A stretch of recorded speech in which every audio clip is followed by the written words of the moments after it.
All right, welcome guys to another one of our recorded sessions. Today we're going to be looking at testers and testing. So this follows on from last week when we looked at series parallel circuits. Today we're going to be looking at tester and testing, right? So the main tests we're going to be looking at first are going to be testing for current. I know we've covered this before, but this is what the session is all about. Current, voltage, and then resistance test. All right. Okay, so because we're going to need it at some point today, I'm going to make a little corner over here.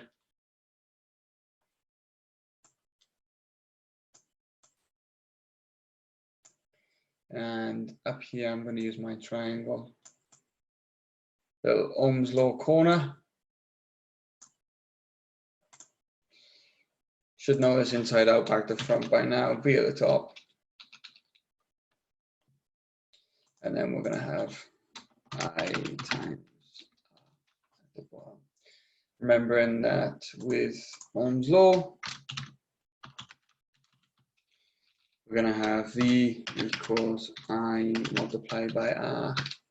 We're going to have I equals V divided by R. And we're going to have R equals V divided by I. All right, so we're going to leave that in the corner for now. And we're going to move on to our tests. All right, so what type of tests we do? So we look at current and voltage first. So these would be the examples of live tests.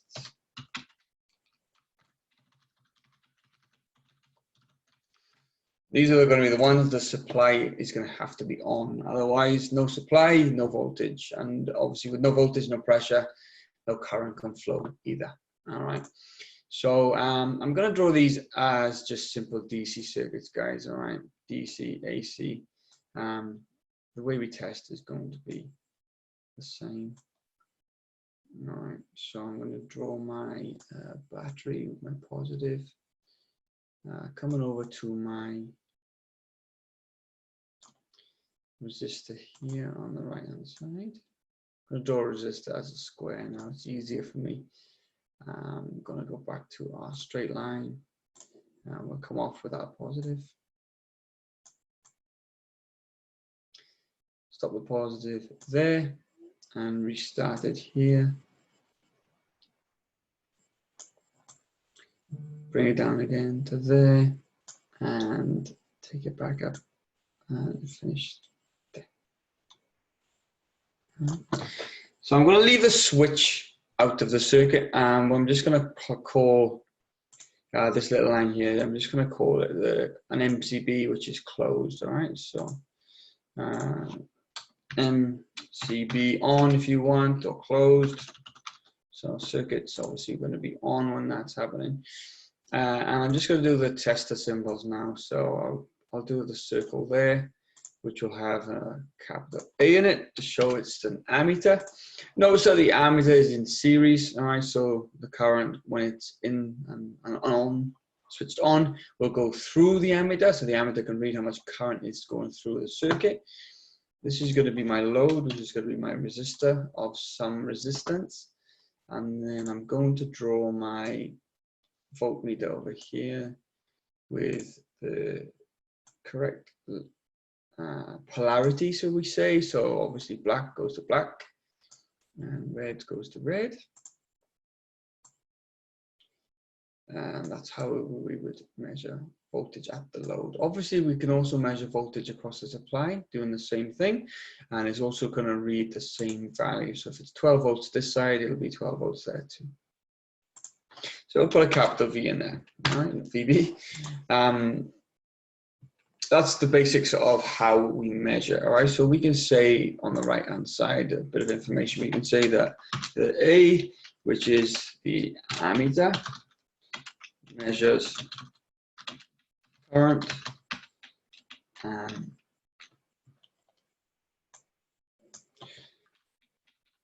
when it is connected in series, and I'm going to say inline. So the current can flow through it. The things we've already mentioned before, but I'll mention it again just so we've got the notes. An ammeter must therefore have a very low resistance. Okay, resistance is what slows or tries to stop current flowing. So obviously if you want it to flow through something, that something must have very, very low resistance. Okay, so there's my ammeter in the circuit. All right, the V then will stand for the voltmeter. That's what we use to measure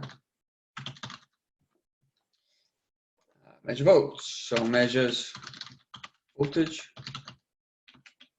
when it is connected in parallel or in brackets across.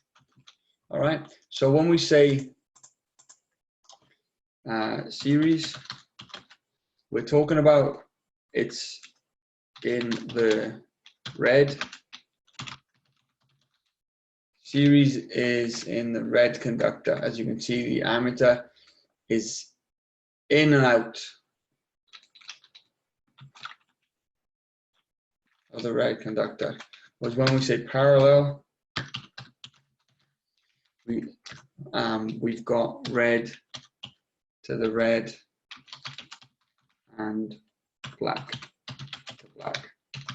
I mean by the leads, okay? So granted, if you've got an ammeter with a red and a black lead, the black lead coming out of the ammeter is going to be going on to the red. Ignore the lead color of the ammeter, it's still classed as in series up there, okay? So just carry on with our sentence over here. All right, so where do we get to? When it's measured across, so it can measure the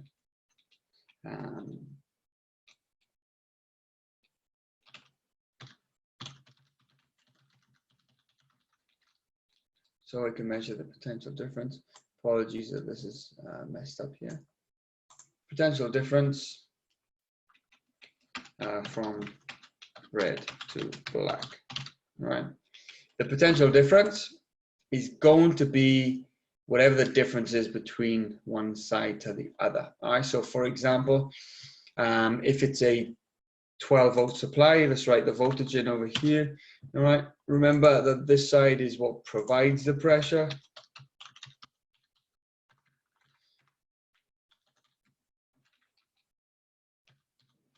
Pressure being the voltage, and this side is what uses.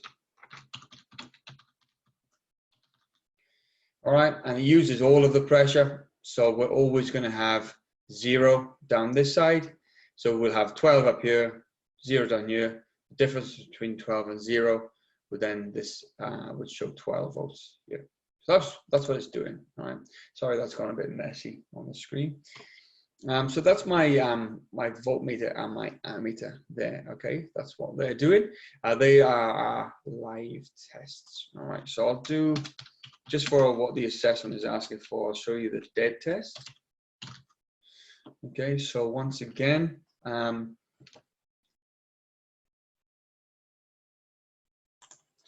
draw the circuit that we've got above. Let's get black on the go. So once again, I've got my battery. This time I'm just going to draw the switch in or the MCB in a different position. Anyone who's sharp enough will question me saying the word MCB on a DC circuit. I could say fuse open, fuse closed. That's what I should really say.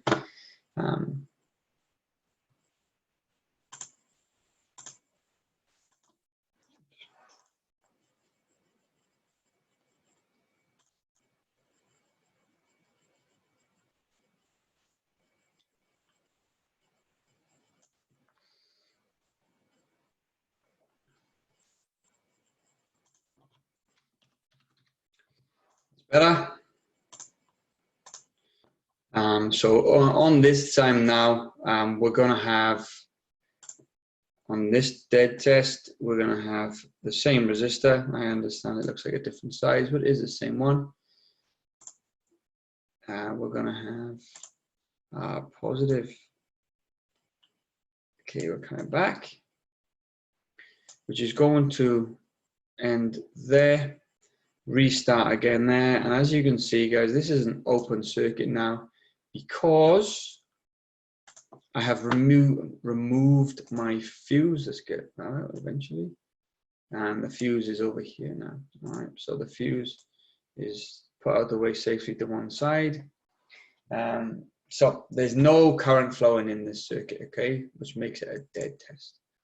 All right, so what am I measuring this time? Well, in this circuit on this side, I want to measure the resistance of that there.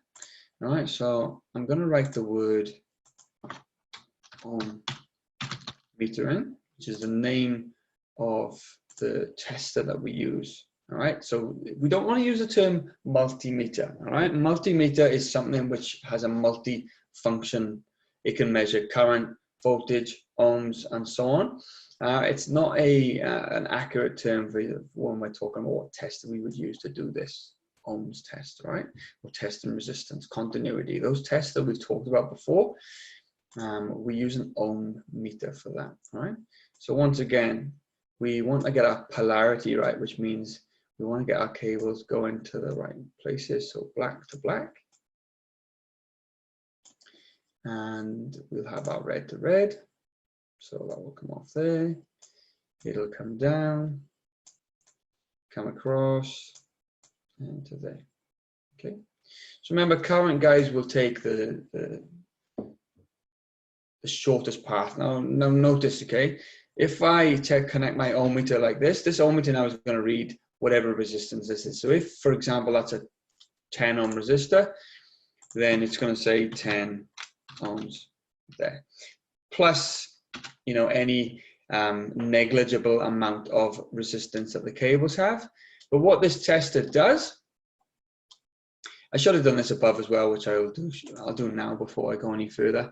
All right, is I'll just show you what this circuit does at the top. All right, so when this is switched on, current, which is orange, flows through and flows through the ammeter. That's what the ammeter does. It lets it flow through it, and then it will flow down through the resistor and back. So as we remember, current is the same on the red and the black, but the voltage, the pressure is used by the resistor. All right. I should add in, sorry guys, a bit back and forth today, that your voltmeter must have a very high resistance to stop current flowing through it. Just extend that out a bit. Okay, like you can see there, I want when we're testing, okay, we don't want our circuit to notice that we're testing. So the orange current that's flowing there that I've just drawn is the normal circuit current, whatever it may be.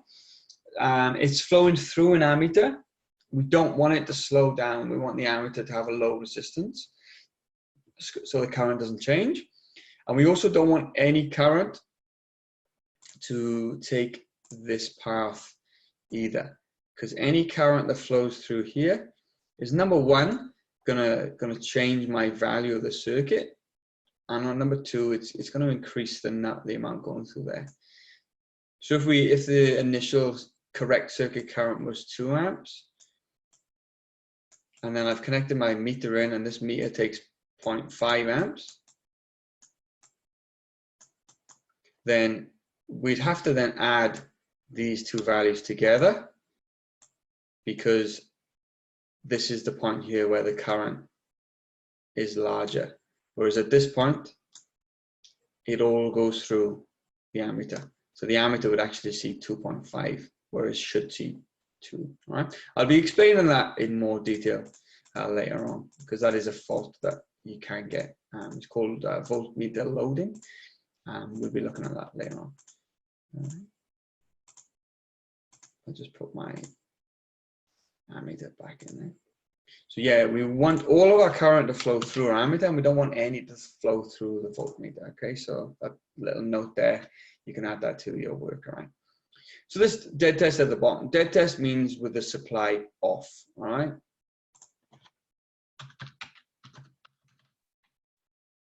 Just put that in brackets for you there. No supply. All right. So our tester, what our tester does then, okay, using Ohm's law at the top, our tester will then send current out from there. It'll go down the red, and it will make a closed circuit by coming back through the tester. Now, as you can see, the tester is on the other side of the resistor, so the current will flow through the resistor. It can't go this way because it's got nowhere to go. It couldn't have gone up there because, like you can see, it's got nowhere to go that way. All right. So it will have come back down here after it goes around the resistor and back to make a closed loop.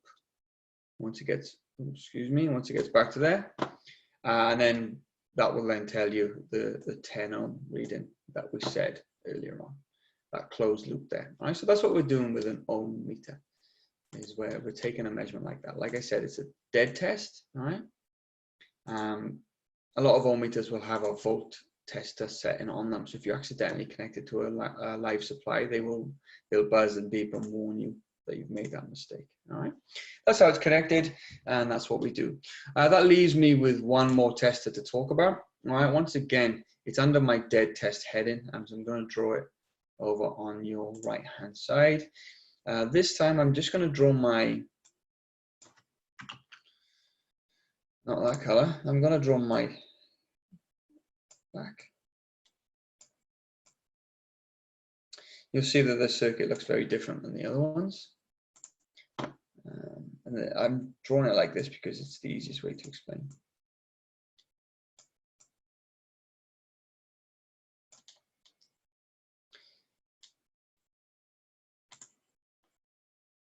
So you've got your current and voltage test at the top with your ammeter and your voltmeter. This one here is just a simple resistance test. All right. Don't like it that it's orange writing, but whatever. All right. And then this one over here is still resistance, but this time it's the insulation resistance.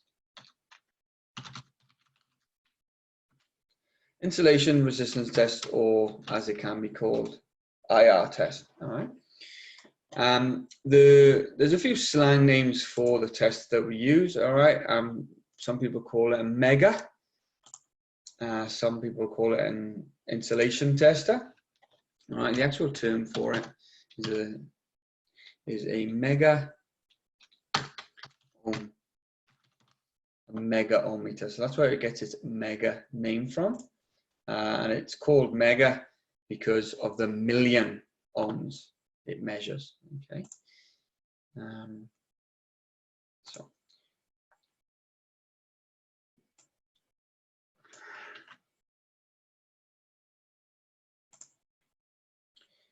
I'll just draw my thing so it's if I had the tester there. All right. So notice on my drawing, I've got my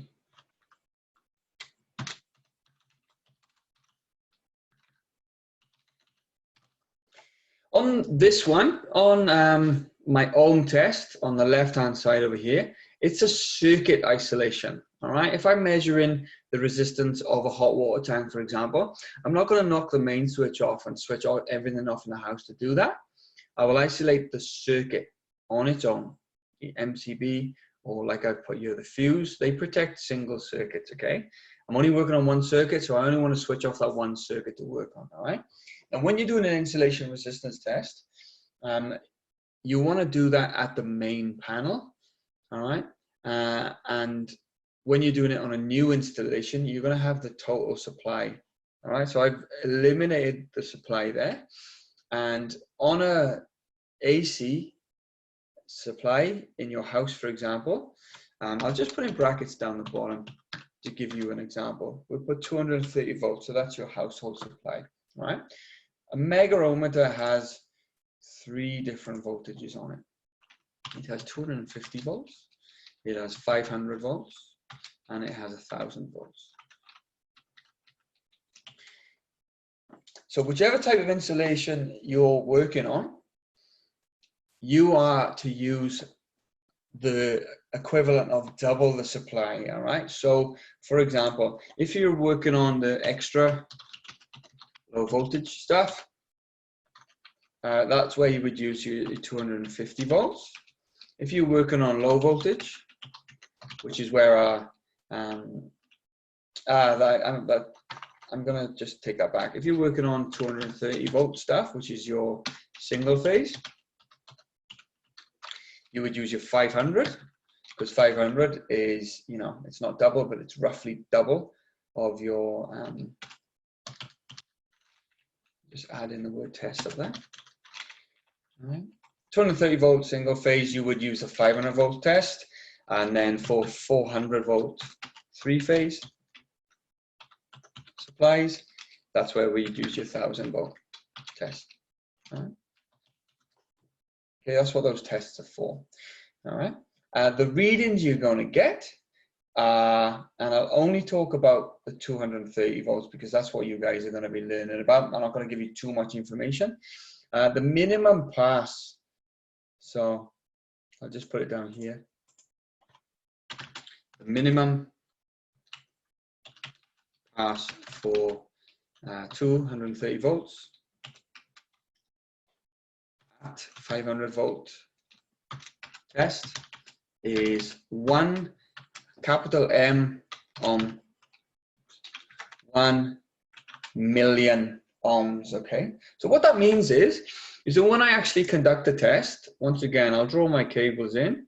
I'll draw them in freehand this time. So my black for my tester, once again, will go on to my black, and my red from the tester will go on to the red. All right, I'm just going to remove from the tester the 3 voltages now. All right, so you can see that I've connected to the supply where the supply would be connected. So that's in your switchboard, okay? This is done at the switchboard. All right.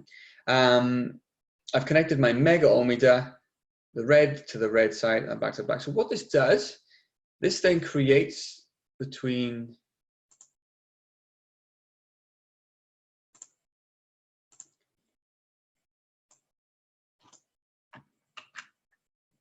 these 2 points, it creates then about 500 volts. Creates 500 volts of pressure, all right, and sends that out into the circuit. All right. So where else am I going to see 500? Well, if I was to have a voltmeter,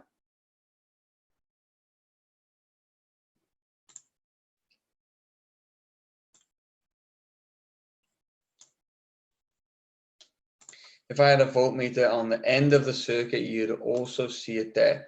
All right, so that's why, you guys, you can see that the load has been removed as well. All right, your household loads are not designed to take 500 volts, so it's good practice to get them out as well, especially with things like LEDs, electronics, TVs, anything like that. You definitely don't want them subjected to a higher voltage like that. So it's good practice to get rid of them, right? So if I was to go there and on the top, I'd also see when I'm testing that 500 volts of pressure, all right? The reason we do this test is because it creates then, or it does a bit of maths according to, always according to this rule at the top, all right? So it creates the pressure, and once again, I'll do my my current. It attempts then to send the current out through the cables, all right? But because there's 0 connection between red and black, nothing can flow. All right, so all the tester does, it will give you a resistance reading back, telling you how much resistance is between the following places. Oh, excuse me, what on earth has happened there? So it's the insulation. So from all places in the cable, this is what it's doing, all right? So this is like a twin and earth cable. So you've got your red and black basically running parallel right next to each other. We can't have them touching anywhere, all right? So this test ensures that from the very start of the circuit at this point here, at the switchboard, it measures from there the entire way through your circuit, all the way along the red, and compares that there against all the places down there. And at all places, you must have more than 1 million ohms, all right? That means you can't have any short circuits. And what I mean by that is you can't have any cases of current flowing like this. Oops, let me do a thicker one. You can't have, if the circuit was flowing, you've tested so you won't have a situation of a short circuit like this, because you've proved that there's a monster resistance between them. The insulation of the cable is what you're making sure is working, and you're making sure it's working to at least 1 million. All right. Your general test will be done at 200 mega ohms, and where in my experience, 99 times out of 100, the test will come back as off the scale. All right. So what you write in your test sheet, then you write greater than 200 mega ohms. That's what your test comes back as. Is that a pass? Well, yes, it is, because our minimum is 100. All right, so that's way, way over that. Hope that makes sense, guys. All right. Basically, to sum up what the mega ohmmeter or the insulation test does, is it makes sure that the red is not touching the black anywhere. If it is, that's a short circuit. All right, that's what that test does. All right, quite a lot of information on that page. All right, guys, look, this is a video. All right, I'm going to clear the drawing now. You can pause it at this point to write down any notes. Once again, if there's anything you want to explain further there, just get in touch with us. All right. But yeah, all right, I'm going to clear that and move on. All right, so going on the two types of tester.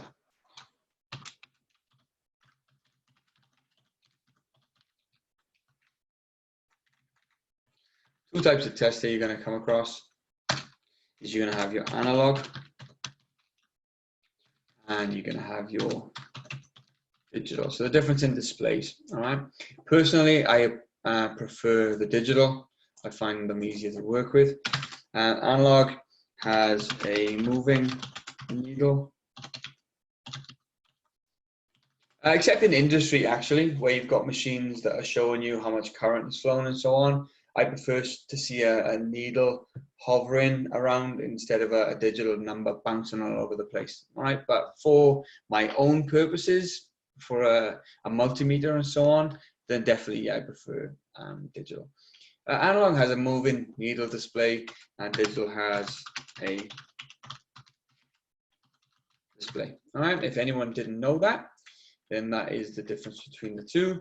One thing you get with analog, what you don't get with digital, is something called parallax error. What is parallax error? So this is a viewing error created by viewing the analog meter from an angle. Think of it the same way. If you're a passenger in a car trying to read an analog speedometer, it's hard to see exactly how fast you're going because you're looking at it from an angle. All right. Whereas if you're the driver, you're looking at it from head on. You can see exactly how fast you're going because that's where it's designed to be read from. All right. So one of the questions in the assessment asks you what it is and how to eliminate it. So you can eliminate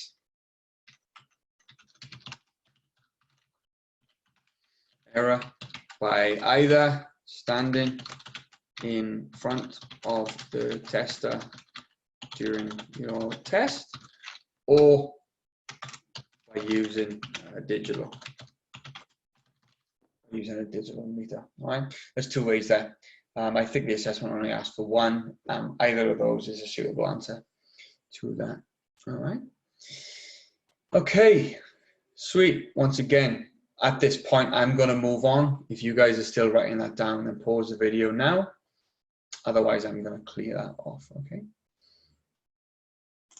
Okay, so let's get rid of that. So while I was talking through our tests earlier on, I showed you that when you connect a voltmeter, we definitely don't want current to flow through the voltmeter because it'll affect the other readings, right? So I'll stick Ohm's law corner back up here if you can wait for me. All right, I'm not going to draw the triangle. You guys should be far past that now. But I'll put the equations in anyway. All right, equals V over R, and R equals V over I. Okay, Ohm's law corner. I like that.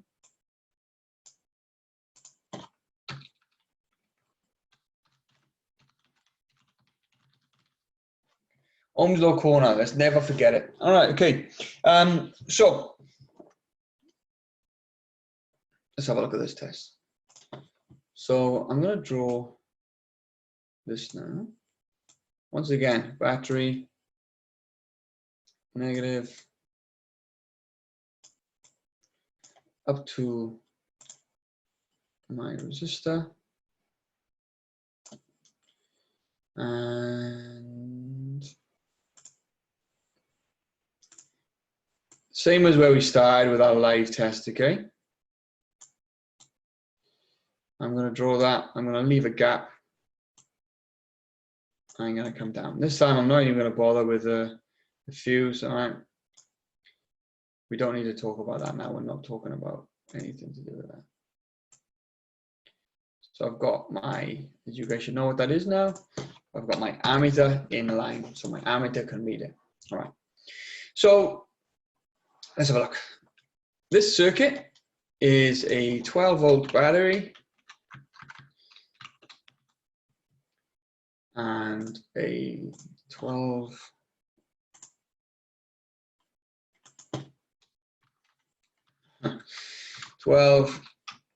ohm resistor. Okay. All right. So what's my current flowing? What's going to be up here? All right. So I is V over R. So let's do it up here. I know it's easy.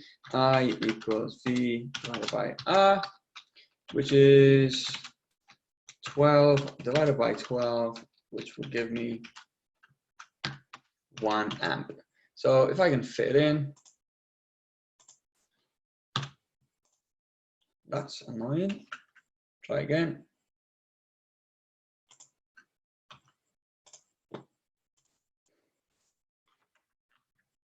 Third time lucky.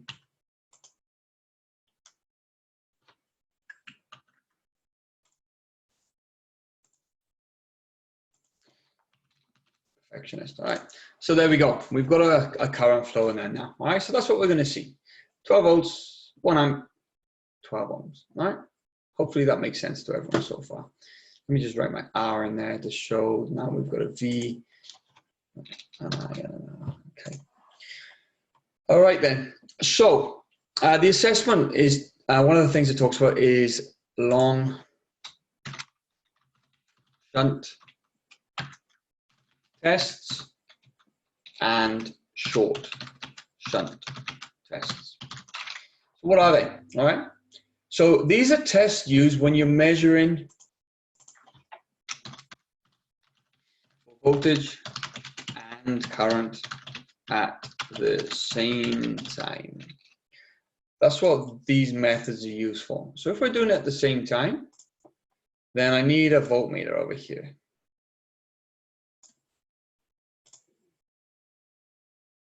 So, okay. So let's draw my black cable in first. So black into this side.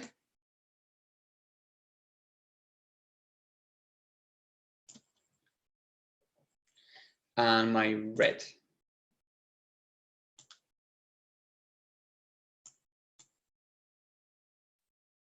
Okay, so you guys all know that this circuit is supposed to be reading 1 amp, okay? You've also done with me parallel circuits, all right? So what I can do, and hopefully you see that it's identical. If you can view this circuit as it is now, if I take that lead off and I just draw it as if it was connected there, that is the same connection, all right? I've just done it further up the cable. I'll do the same thing with that at the bottom with the black.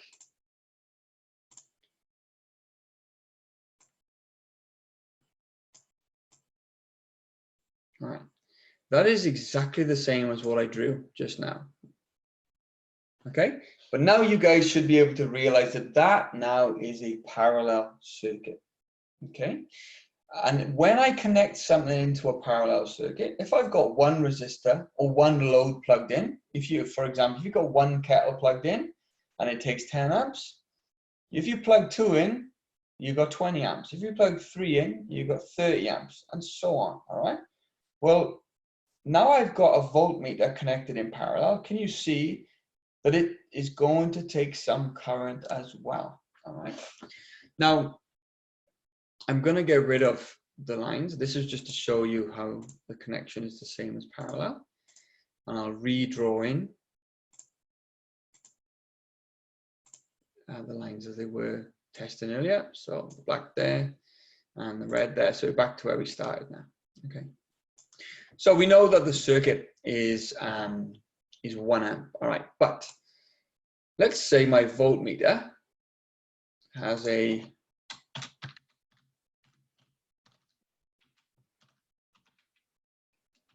internal resistance of 1 million ohms. Internal means inside, so the resistance inside the voltmeter is 1 million. Remember I said in the previous drawing on the last page, a voltmeter must have a very high resistance, so it stops current flowing through it. All right. Well, let's have a look to see how much current is going to flow through that. How do we do that? I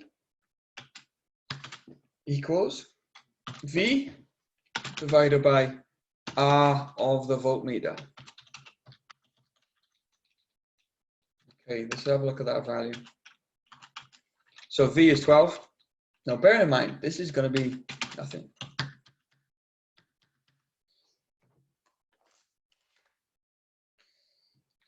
Divided by 1 million is 0.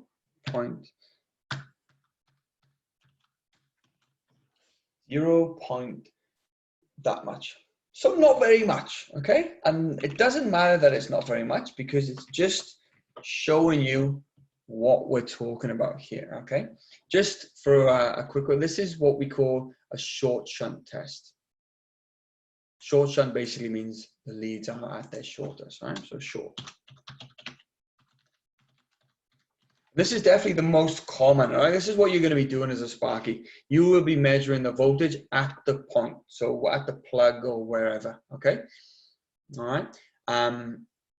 Once again, in my experience, a 999 voltage test out of 1,000 will be this one. In fact, I've never done a long shunt test, all right? But regardless, your assessment needs you to understand it, so that's what we'll do. This one is the short shunt test, though. All right, we just move it over here so it's out of the way of what we need to do later on. Okay, so like we just said, the current going through the voltmeter is that much. Okay, so let's have a look. We know the current is orange. Not officially, but in my drawings it is. So current starts here. It comes along there, goes through my ammeter, gets to this point, and it travels down to this point. Okay, so now I have 12 ohms going down, and I have 1,000,000 ohms going right, okay? Now, unfortunately, due to Ohm's law, which is what we just worked out, yes, the majority of current is going to go down there. But some of it, unfortunately, is also going to go down here. So now I've got effectively 2 loads. Yes, it's the world's smallest load. It's hardly taking any current, but current it still takes. Okay, let me get back to there, but we start again. Okay, so what's going to be different then? Let's have a look.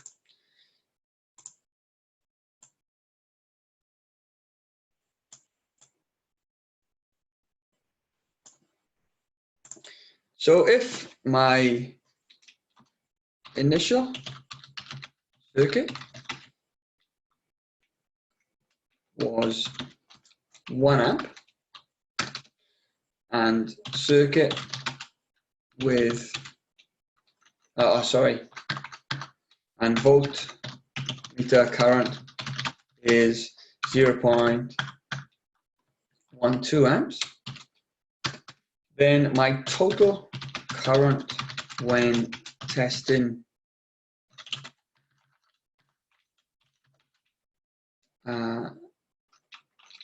would be my current when the circuit was flowing plus the current from the voltmeter. Okay, so you add them together. So that means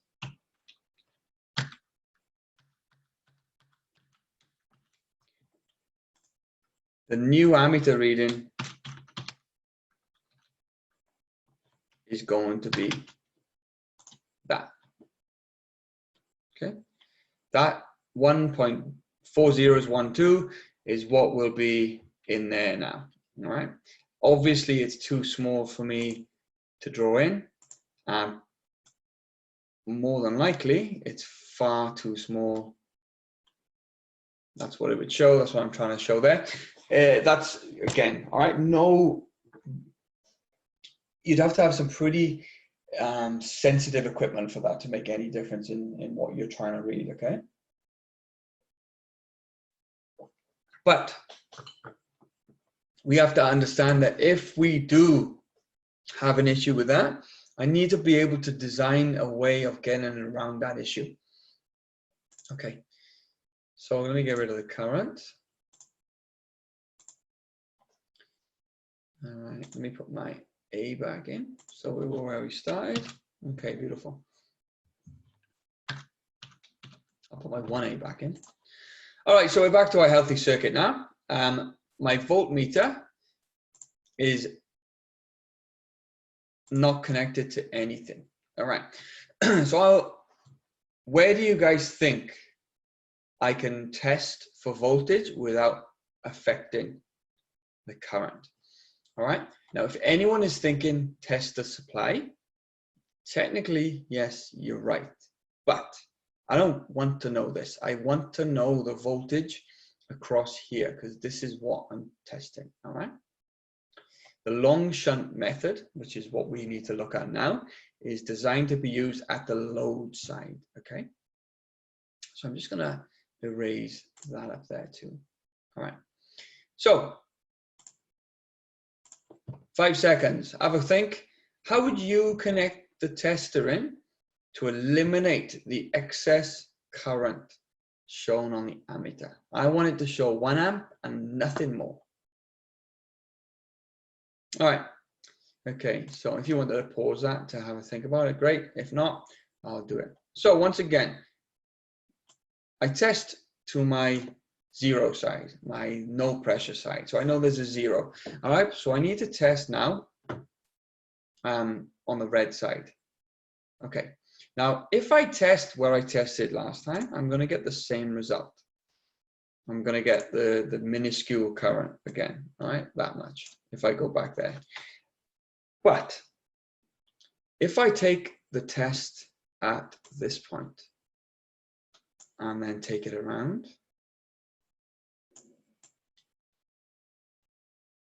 this is now what we call the long shunt test. All right, test. And it relates to the length of the red cable, I guess. All right. It means that now I'm going to draw the current flowing. Here's my 1 amp, here's my 1.0002.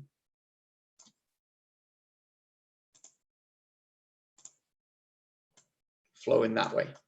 So that there is I equals 1. Current's identical, all right? It's the same current flowing because we've got the same things drawing current. We've got our 12 ohm resistor and we've got our 1,000,000 ohm voltmeter. They're still pulling that same amount of current. But look at the way we've designed it, okay?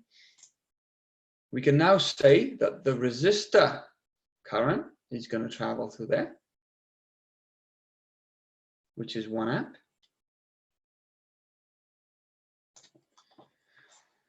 And we can say that the 0.012 current is going to travel through there. Oh, I don't like that color, it doesn't stand out. Let's go green.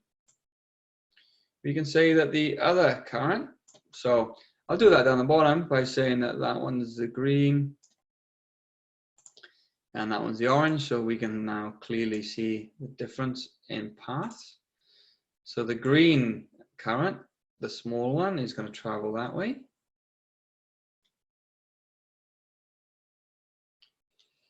It's going to go through here and it's going to come back to here. Okay. What I'm just going to do, I'm just going to change the total current to blue. So then we've got 3 colors that highlight it perfectly for us. All right, am I going to make a mess of it if I do that? No, that's perfect. Okay. So my total circuit current is blue, traveling up there, shown by the arrow, flows through there. There's my total circuit current. There's the 1.002. And it travels to that point there, where it breaks off now into the orange 1 amp and the green 0.000012 amps. They break off into 2 individual currents there. Hopefully now those 3 colors can show you that, which is where they get back to this point here. And that's where they rejoin as a total circuit current to the inflated amount. And they'll come back to where they started and go through again. All right. But doing it that way, any excess current that the voltmeter takes will be taken away before it gets through the ammeter, so the ammeter won't be able to read it. All right. So the battery itself is still supplying the same amount of current, but because we've designed the circuit like that, we're tapping the current away before the ammeter to make sure the ammeter only reads the current we want to read. Okay. It's not necessarily the easiest thing in the world to understand, but hopefully with the colors and explanation, hopefully you guys can get that. All right.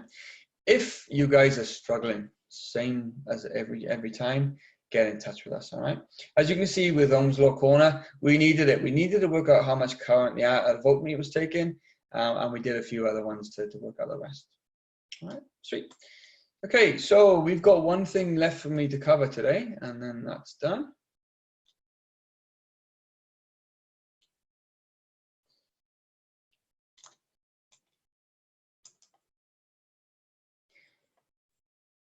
Okay, so we're going to finish off with what the wheat.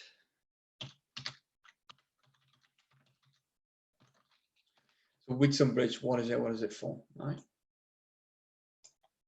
So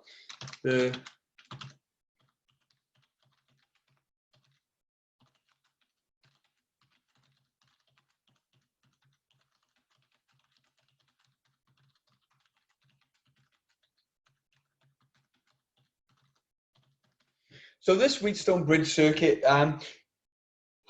it's not something that I've ever used, but it is good for something. And what it's good for is kind of putting together a lot of the stuff that you guys have learned throughout this course.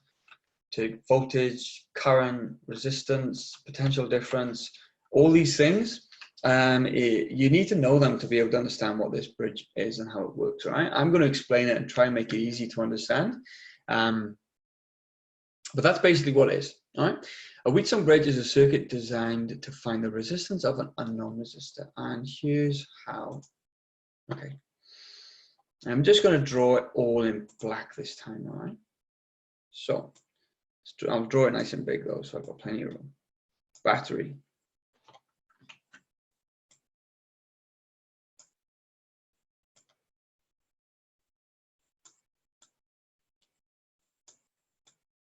Okay. I got the same way. And then here comes what the bridge looks like. So from there, we've got two parallel paths, all right? We've got a path that goes this way.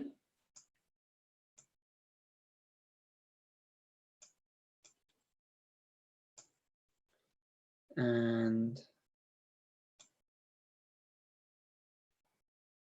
I'm going to try and make this look good, all right? I'm not promising anything.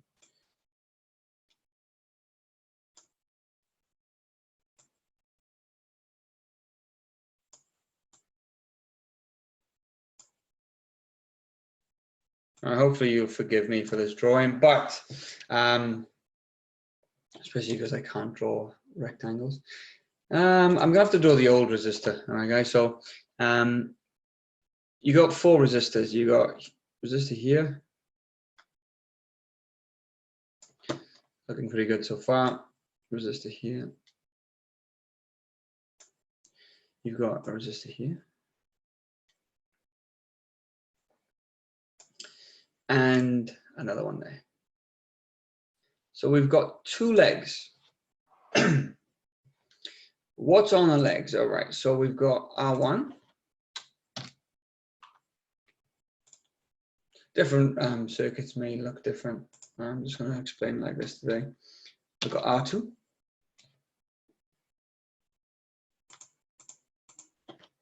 We call this one RP. And then I'm going to call this one R question mark, because that's the one we don't know. Okay. So hopefully what you can see here is we've got a circuit with two parallel paths. We've got this one. I'm going to draw it in red. So we've got this path here. Too big.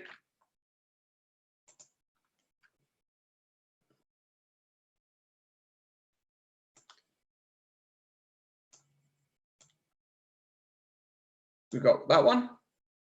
And we've got that one. Two paths, two parallel paths, all right? In parallel with each other. Okay. Now I'm not going to draw in the symbol just because it's going to make it messy, but I'm going to write down over here the details. So R1 is a known resistant. R2 is a known.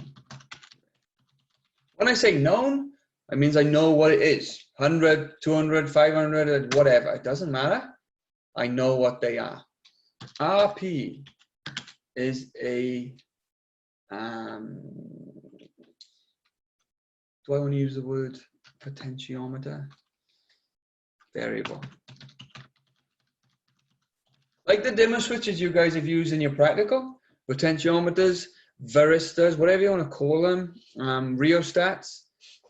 Varistor was the wrong term, sorry, rheostat. So something that you can change the resistance by turning the knob.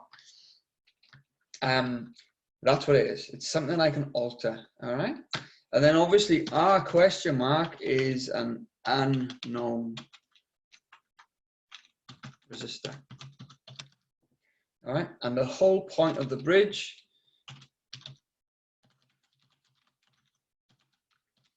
is there to find R question mark. So the bridge has the two paths there to find the unknown, all right? So how do we do that? Well, what we have to have in the circuit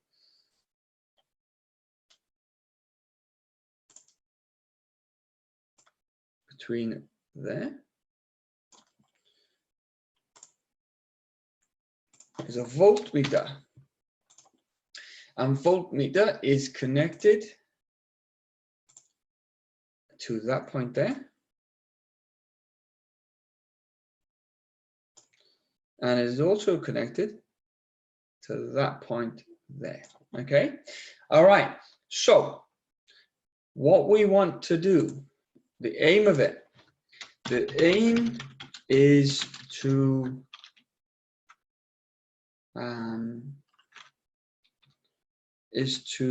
make both sides of the bridge equal in resistance. We will know if the bridge is balanced. Balanced as well is a good term.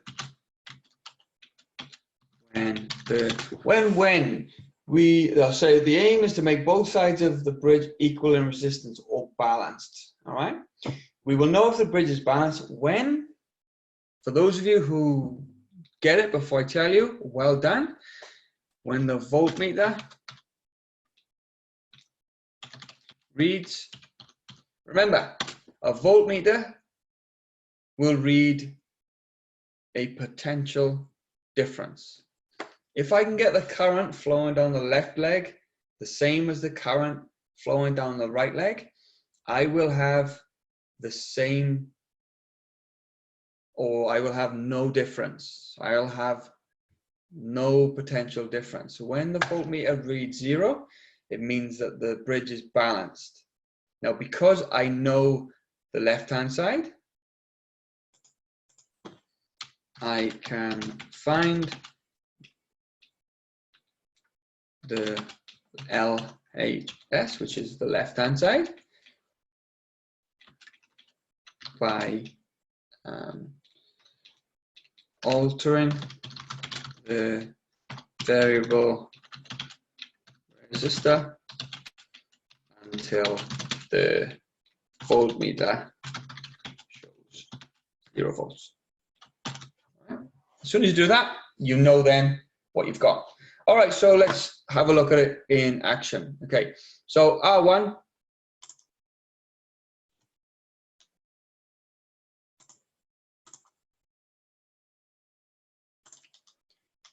So if R1 was, let's say, 100 ohms, and that one there was, I don't know, 200.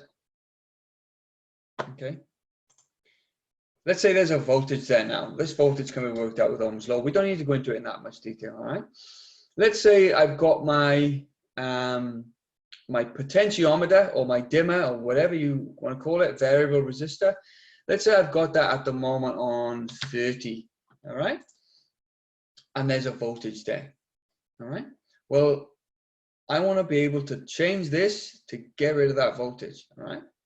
So what I'm going to do, I'm going to change this until it reads 400 ohms. Okay, so 400 ohms. By changing it to 400 ohms, in my example, okay, so this is what we're doing. By changing my RP to 400 ohms, R1 equals 100 ohms. Have a look, guys. How is R1 and RP connected? They're connected in line, so they are series. You remember series circuits? R1 plus R2. So left-hand side resistance total equals 500 ohms. Okay. All right. So if I know that my left-hand side equals 500 ohms,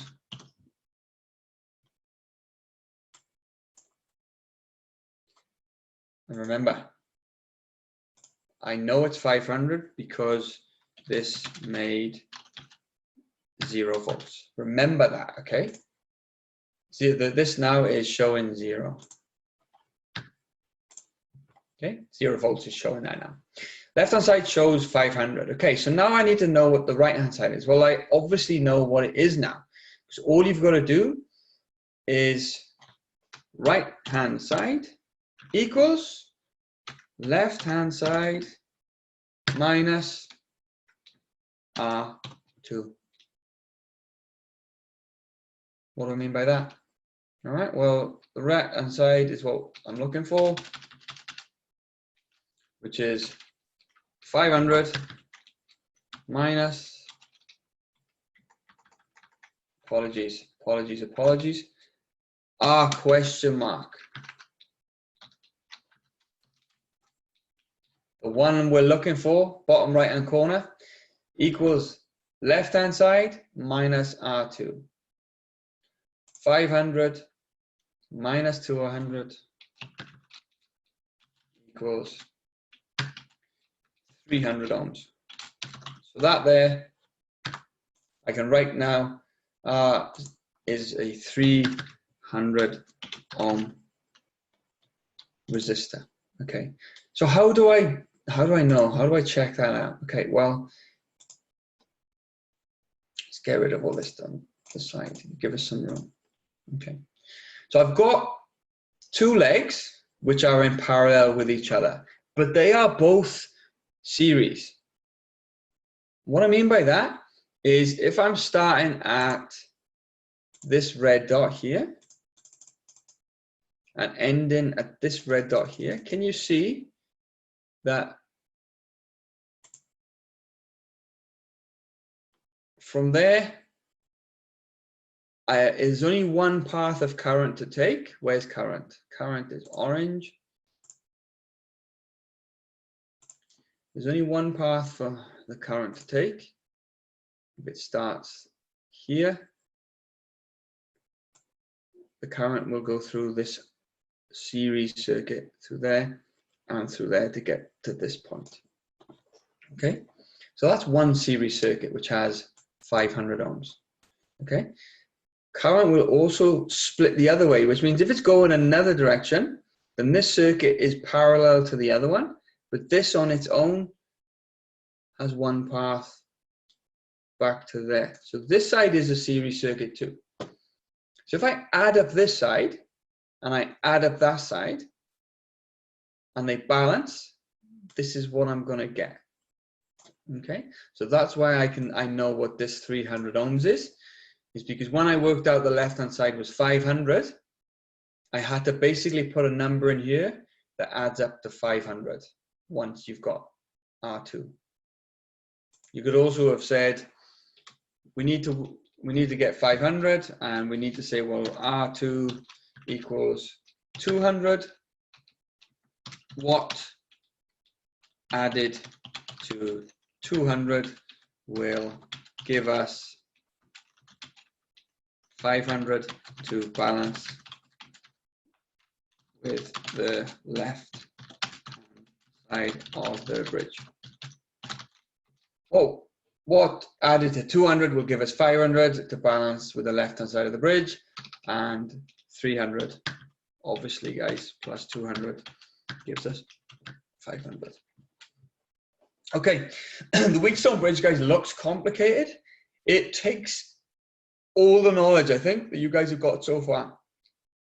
Series and parallel circuits you need to know. You need to know how to work out resistor in series by adding them. It's not difficult. You need to understand current flowing through parallel and series. You need to be able to understand potential difference. All right. But the way it actually works, if you understand that stuff, is pretty easy. Okay. Two of the resistors, you know what they are. One of them you don't. And the other one you can alter. You alter it, and then you just look at the voltmeter. So if that's a digital meter, you just turn the knob of the variable resistor until it reads 0, and then you measure the resistance then of what the potentiometer is sat on. Okay, we used the example of 400. We then added that to the 100 to give us the total amount of resistance on the left-hand side, which is 500. We then needed to make this side 500 to balance. But we already had 200, so take that away, and that leaves you with 300. Okay, awesome. Hopefully, guys, that made a lot of sense to you. Once again, if it did, give us some feedback to let us know that you've now learned what a Wheatstone bridge does. You could sleep tight now. If you're stuck with it, obviously, same. Get in touch with us, let us know. All right. Okay, so one thing left is to give you guys the assessment task. Okay, so what I want you to do now you've done this session, I want you in your assessment to complete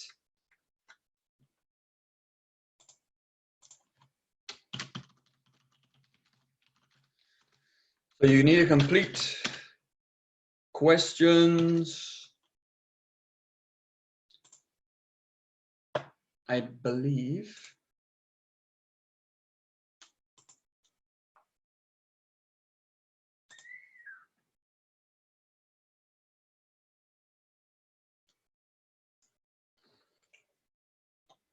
all right, so you're going to need to complete in your assessment task, I'll try that again. You're going to need to do theory questions 70 to 78. All right. In those questions, guys, what I've covered in our session is going to help for the majority. There are a few questions in there that you're going to need to label certain testers. All right. For those questions, you need to go into the PowerPoints in the student portal, and the PowerPoint you need is test. I think it's tester and testing. All right, and it's the last but one, I believe, before capacitors, which is what I'm going to move on to next session. All right, there's nothing left I need to cover, guys. All right, so I'll leave that session there. Best of luck with that assessment task. If you have any issues, be sure to get in touch with us. All right, that's what we're here for, to help you out around everything that's going on. All right, thanks for listening, guys. Best of luck.